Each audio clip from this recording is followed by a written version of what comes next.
Hello प्यारे बच्चों, कैसे हैं आप? आशा है आप स्वस्थ होंगे, खुश होंगे और अपना काम हर रोज़ पूरी लगन से कर रहे होंगे। लॉकडाउन के इन दिनों में आपको घर पे ही रहना है और अपना पूरा काम करते रहना है। आज हम शुरू करने जा रहे हैं कक्षा 8वीं के विज्ञान का संश्लेषित रेशे और प्लास्टिक, ये तीसरा चैप्टर। हमने इसके बारे में 6ठी कक्षा में भी पढ़ा है, बच्चों 7वीं में भी पढ़ा है और अब 8वीं में हम उसी से थोड़ा सा आगे के संश्लेषित रेशे और प्लास्टिक। देखिए, हम पीछे की थोड़ी सी दोहराई कर लेते हैं कि हमने पिछली क्लासों में ये पढ़ा है कि रेशे 2 प्रकार के होते हैं। कौन कौन से? एक प्राकृतिक रेशे और दूसरे संश्लेषित और मानव निर्मित रेशे। प्राकृतिक रेशे किनको कहा गया? कि जो रेशे हमें पेड़ पौधों अथवा जंतुओं से प्राप्त होते हैं, उन्हें हम प्राकृतिक रेशे कहते हैं। जैसे कपास है, रेशम है, पटसन है, ऊन है, ये सब प्राकृतिक रेशे होते हैं। और इनको हमने 2 भागों में बांटा था, पौधों से प्राप्त होने वाले और जंतुओं से प्राप्त होने वाले रेशे। पौधों से प्राप्त होने वाले यानी पादप रेशे, आपको पता है, कपास, रुई यानी कि, और पटसन जूट। और जानतव रेशे जो जंतुओं से प्राप्त होते हैं, ऊन है, रेशम है। रेशम की कीट से प्राप्त होता है, जानतव रेशा है। और आपको ये भी पता है कि रेशम को सबसे पहले चीन में बनाया गया था, मैं आपको बता दूं, और कई वर्षों तक, बहुत लंबे समय तक उन्होंने छिपा के रखा, किसी को नहीं बताया ये कैसे प्राप्त हुआ, कहाँ से प्राप्त हुआ। इसके बाद दूसरे रेशे आते हैं संश्लेषित रेशे अथवा मानव निर्मित रेशे। कौन से होते हैं? जो रेशे मनुष्य के द्वारा विभिन्न रासायनिक अभिक्रियाओं के माध्यम से बनाए जाते हैं, उन्हें हम संश्लेषित रेशे कहते हैं। संश्लेषित रेशे कौन से होते हैं? जो रेशे मनुष्य द्वारा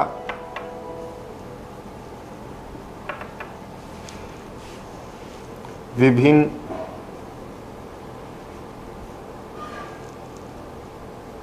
रासायनिक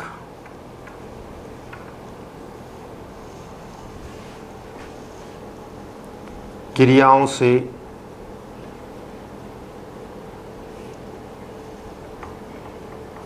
बनाए जाते हैं,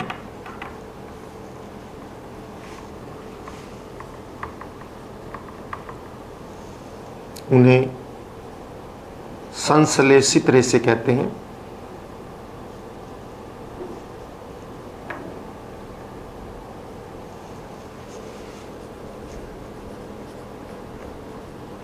जैसे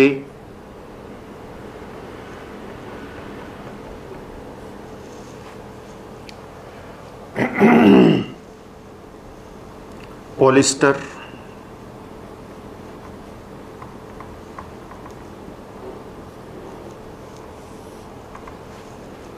नायलॉन,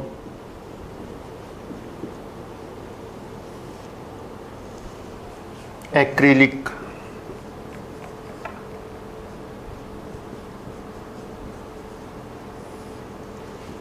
रेयॉन आदि, ये बहुत सारे संश्लेषित रेशे हैं जो मानव निर्मित होते हैं। अब ये किस प्रकार से होते हैं, कैसे होते हैं? बच्चों देखिए, आपने माला देखी, गले में डालने वाली माला। उस माला में अगर आप देखें, बहुत सारे मोती होते हैं, लेकिन मोती एक धागे में होते हैं, एक दूसरे से धागे के माध्यम से जुड़े रहते हैं। सबसे बढ़िया एक उत्तर मैं दूंगा आपको कि जैसे आप चेन पहनते हैं, कोई भी मान लिया सोने की या चांदी की बनी हुई चेन होती है, उसमें ऐसे कुंडे होते हैं। जो एक दूसरे में से जुड़े होते हैं। ये जिस तरह से कुंडे आपस में एक दूसरे से जुड़े होते हैं, संश्लेषित रेशों में, चाहे प्राकृतिक हो या संश्लेषित रेशों में, कैसे भी हो, रेशे कोई भी हो, प्राकृतिक हो संश्लेषित हो, उनके अंदर इस प्रकार से एक छोटी छोटी इकाइयां होती हैं। जैसे चेन में एक कुंडा होता है, वैसे ही उसमें एक इकाई होती है, और वो इकाइयां आपस में मिलके एक लंबी श्रृंखला बनाती हैं। जैसे कि एक एक कुंडे मिल मिलकर बड़ी लंबी चेन बनाते हैं, ठीक उसी प्रकार से एक एक इकाई मिलके लंबी लंबी श्रृंखलाएं बनाती हैं, जिन श्रृंखलाओं को हम कहते हैं बहुलक।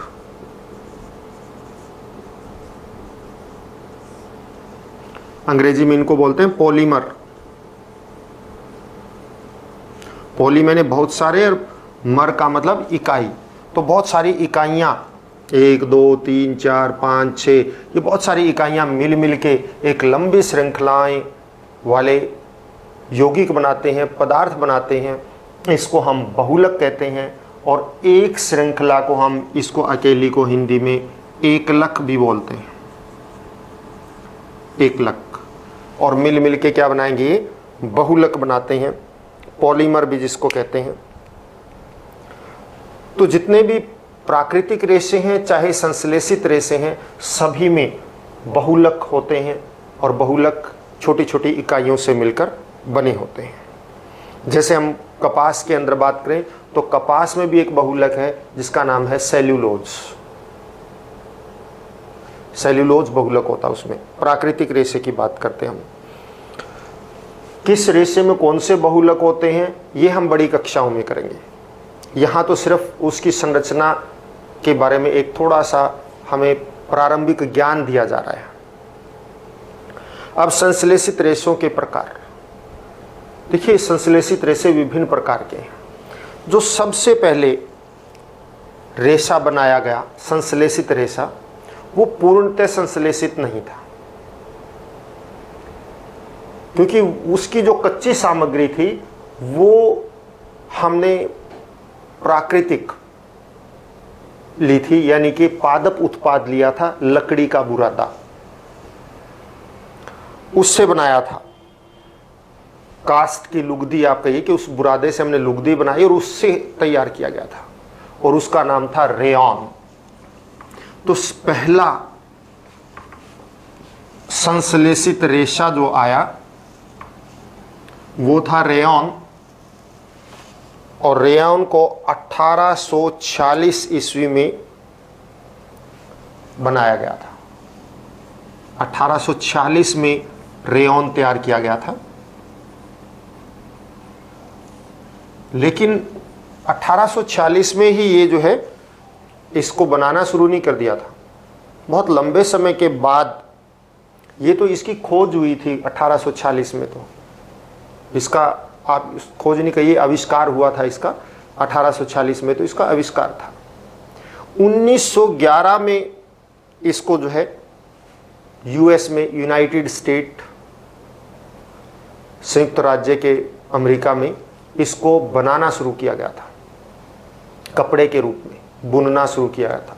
कब बना, इसका आविष्कार कब हुआ था? 1846 में। और इससे कपड़े बनाने कब शुरू किए गए थे? 1911 में संयुक्त राज्य अमेरिका के अंदर शुरू हुए थे। रेयॉन, देखिए रेयॉन प्रथम संश्लेषित रेशा है जो कास्ट लुगदी से बनाया गया, या आप कह सकते हैं कि लकड़ी के बुरादे से बनाया गया। तो इसका जो कच्चा माल था वो कहां से प्राप्त हुआ? पौधों से प्राप्त हुआ। इसलिए इसको हम पूर्णतया संश्लेषित रेशा नहीं कहते हैं। पूर्णतः संश्लेषित रेशे वो होते हैं जिन रेशों का कच्चा माल किसी भी पौधे अथवा जंतु से प्राप्त नहीं किया गया हो। लेकिन यहां तो पौधे से प्राप्त किया गया है, क्योंकि कास्ट लुगदी से बनाया गया है, इसलिए ये संश्लेषित रेशा तो था, लेकिन पूर्णतः संश्लेषित रेशा नहीं था। 1846 में बना, इसका आविष्कार हुआ। 1911 में इससे कपड़े बनाने शुरू किए गए। संयुक्त राज्य अमेरिका से प्रारंभ हुआ था। और इस रेयॉन की विशेषता क्या है? ये रेयॉन रेशम की तरह से दिखता है, उसी तरह से रेशम की तरह से चमकीला होता है। धागा बहुत पतला होता है, आसानी से इसको बुना जा सकता है, अलग अलग रंगों में बुना जा सकता है। देखो इसकी विशेषताएं हैं ये कि ये रेशम की तरह से दिखाई देता है, चमकदार होता है, बहुत पतला धागा होता है, इसको अलग अलग रंगों में रंगा जा सकता है, इसको बड़ी आसानी से कपड़े बनाने के लिए बुना जा सकता है। और मुख्यतः इसके जो है रेयॉन जो है कपास के साथ मिला के हम या ऊन के साथ मिलाकर बहुत सारे कालीन हैं या फिर गलीचे हैं या फिर जो कपड़े हैं या फिर चादरें हैं, इन सब को बनाया जाता है। तो रेयॉन सबसे पहला कृत्रिम रेशा 1846 में इसका आविष्कार हुआ। 1911 में संयुक्त राज्य अमेरिका में इससे कपड़े बनाने प्रारंभ किए गए। कैसा दिखता है? रेशम की तरह से दिखता है, इसलिए इसको हम कृत्रिम रेशम भी कहते हैं। तो आपसे पूछा जा सकता है कृत्रिम रेशम किस रेशे को कहते हैं? रेयॉन को कहते हैं। और इसकी विशेषताएं क्या है? ये बहुत सुंदर दिखाई देता है, रेशम की तरह से दिखाई देता है, बहुत पतला धागा होता है, कई रंगों में रंगा जा सकता है और इससे जो है सूत के साथ यानी कि सूत के साथ, कपास के साथ यानी कि मिलाकर और या फिर ऊन के साथ मिलाकर इससे चादरें बनाई जा सकती हैं, इससे गलीचे बनाए जा सकते हैं, इससे जो है कालीन बनाए जा सकते हैं, इससे विभिन्न प्रकार के कपड़े बनाए जा सकते हैं। और ये दिखने में बिल्कुल रेशम की तरह से सुंदर होता है और बहुत सस्ता होता है रेशम से। इसके बाद अगला देखिए बच्चों, ये सभी चीज़ें आप अच्छी तरह से जो आपको बोली जा रही हैं ये आप नोटबुक के ऊपर नोट कर लीजिएगा, इन्हीं को नोट्स कहते हैं। फिर इसके बाद जो सबसे पहला पूर्णतया कृत्रिम रेशा आया वो था नायलॉन। पूर्णतया कृत्रिम रेशा जो सबसे पहला बनाया गया वो क्या था? नायलॉन। और देखिए आपकी किताब में इसमें दे रखा है कि 1931 में जो है बनाया गया। नहीं, मैं आपको इसकी वास्तविक बात बता देता हूं कि नायलॉन को 1928 में इसके ऊपर खोज आरंभ हुई या आविष्कार करना प्रारंभ किया, मतलब इसके ऊपर खोज आरंभ की गई। 1928 में इसको बनाना शुरू किया गया था और प्रथम बार नायलॉन जो बना वो 28 फरवरी 1935 को बनाया था। प्रथम बार जो देखिए 1928 में इसके ऊपर अनुसंधान शुरू हुआ था। अनुसंधान कहते हैं इसके ऊपर जो है इसका आविष्कार करना प्रारंभ, यानी कि अनुसंधान, इसके बारे में जानकारी, इसको बनाना शुरू किया गया। कब? 1928 में। कहाँ पे? ड्यूपॉन्ट्स ये जगह का नाम है, उसकी लैब, ड्यूपॉन्ट्स लैब में ही इसके ऊपर अनुसंधान शुरू किया गया 1928 में। और ये पहली बार जो बनकर सामने आया तो ये 28 फरवरी 1935 को इसका वास्तव में आविष्कार हुआ। कब? 28 फरवरी 1935 को। कहाँ पे? ड्यूपॉन्ट्स। और आपको मैं नाम भी बता देता हूँ कि जिसने इसको बनाया 28 फरवरी, हिंदी में लिख देता हूँ, फरवरी 1935 को ये बनाया। और किसने बनाया था? वेलेस ह्यूमे कैरोथर ने। यह इंग्लिश में लिखूंगा क्योंकि इसको हिंदी में लिखना शायद कुछ और ही लिखा जाए।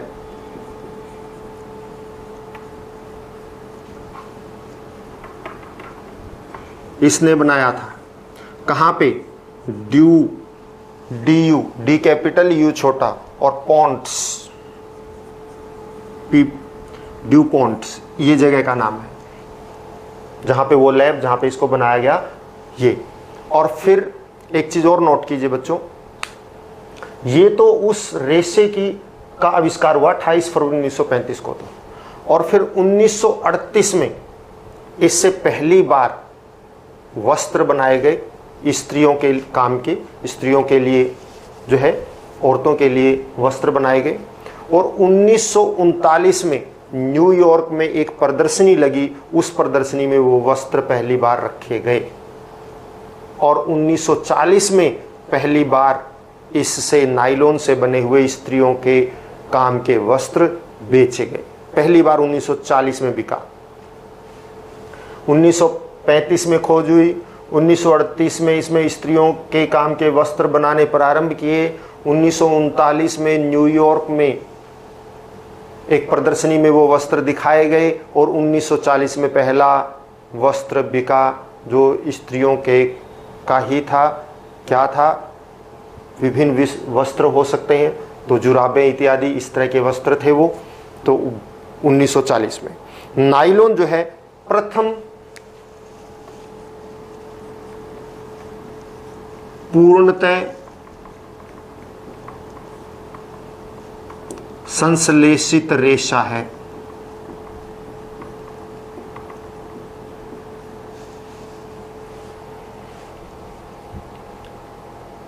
इसको विभिन्न रासायनिक अभिक्रियाओं के द्वारा रसायनों से तैयार किया गया, अतः कच्चा माल ना किसी पौधे से लिया गया ना किसी जंतु से लिया गया।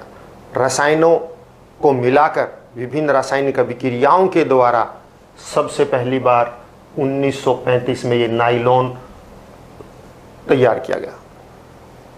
इसलिए इसको देखिए, प्रथम बार जो संश्लेषित रेशा आया वो रेयॉन था, लेकिन उसका कच्चा माल पौधे से आया था, इसलिए वो पूर्णतः संश्लेषित नहीं था। और पूर्णतः संश्लेषित जो आया वो नायलॉन था। और नायलॉन बहुत ही मजबूत होता है, प्रत्यास्थ होता है, मतलब उसको खींचा जाए टूटता नहीं है, हल्का होता है। प्रत्यास्था का मतलब कि खींच के छोड़ दो तो वापस वहीं आ जाता है, ऐसे खींचेंगे बढ़ जाएगा, छोड़ेंगे वापस वहीं आ जाएगा। और मजबूत भी होता है, हल्का भी होता है, चमकीला होता है और बहुत लंबे समय तक बना रहता है। आसानी से इसको धोया जा सकता है, धुलने में बहुत ही आसान है। और इसलिए इन्हीं गुणों के कारण, हल्का होने के कारण, पतला धागा होने के कारण, चमकीला होने के कारण, मजबूत होने के कारण, प्रत्यास्थ होने के कारण, आसानी से धुलने के कारण ये इसके कपड़े बहुत जल्दी से, बहुत तेज़ी से प्रचलित हुए। और बहुत मजबूत होता है, इसलिए इसका उपयोग पैराशूट बनाने के लिए, जो किसी बहुत ऊंचाई से छलांग लगाने के लिए एक बहुत छतरी के आकार की संरचना होती है, उसे पैराशूट बोलते हैं। तो वो पैराशूट बनाने के लिए, रस्सियाँ, मजबूत रस्सियाँ बनाने के लिए भी नायलॉन का उपयोग किया जाता है। पहाड़ों पे चढ़ना है या कोई सामान ले जाना है, बांधना है, तो नायलॉन की रस्सियों का उपयोग होता है और वो बहुत मजबूत होती हैं, आसानी से नहीं टूटती हैं। इसके अतिरिक्त इसका उपयोग नोट कर लीजिए, रस्सियाँ बनाने के लिए, पैराशूट बनाने के लिए, कपड़े बनाने के लिए जैसे जुराबें बनाने के लिए, स्लीपिंग बैग बनाने के लिए। आपने कारों के अंदर जो सीट बेल्ट के पट्टे देखे होंगे वो नायलॉन के होते हैं, आसानी से टूटते नहीं हैं, वो बनाने के लिए। इस प्रकार से पर्दे इत्यादि बनाने के लिए इसका उपयोग किया जाता है और ये बहुत मजबूत होता है, इसलिए इसका विशेष तौर पर पैराशूट और रस्सियाँ बनाने के लिए उपयोग किया जाता है। नायलॉन की तार बच्चों मैं बता देता हूँ कि इस्पात की तार से भी मजबूत होती है, वो टूटती नहीं है। तो इस प्रकार से इस नायलॉन का सबसे प्रथम पूर्णतः संश्लेषित रेशा बना। आज के लिए इतना ही। आप जो आपको इसमें बोला गया है, आप धीरे धीरे इसको कॉपी के ऊपर नोट कीजिए। जो भी बोल के बताया गया है बच्चों वो बहुत ही इम्पोर्टेंट है, हर बात। तो आप नोट कीजिए, घर पे रहें, स्वस्थ रहें, बड़ों का सम्मान करें। Have a nice day.